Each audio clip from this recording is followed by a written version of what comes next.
पिछले लेक्चर में ही, first lecture में ही अणु पे बात कर चुके हैं। यहाँ पे हमको दो मतलब अणु से रिलेटेड दो दूसरे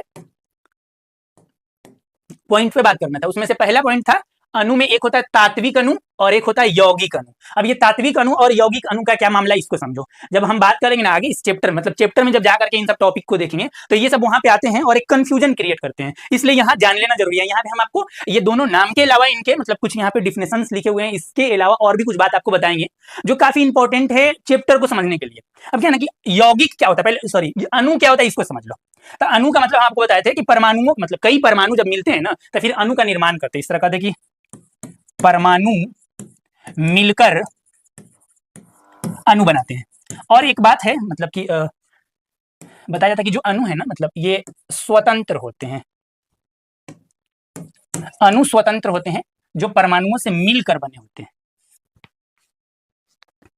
परमाणु मिलते हैं तो अणु बनता है और ये अणु स्वतंत्र होते हैं जो किससे मिलकर बने होते हैं, परमाणुओं से मिलकर बने होते हैं। और ये अणु परमाणु जो है दोनों में एक छोटा सा रिलेशन आपको बताते हैं कि दोनों जो है ना कण है, मतलब कि किसी भी पदार्थ का सबसे सूक्ष्मतम कण जो है उसको परमाणु कहा गया और उससे थोड़ा सा बड़ा मान लीजिए मतलब कि जैसे एग्जाम्पल पे समझेंगे, जैसे घर है, घर का सबसे छोटा पार्ट आप बोलेंगे तो ईंट होगा और ये घर का ही पार्ट है ना, लेकिन ईंट मिल करके क्या बनता है, दीवार बनता है।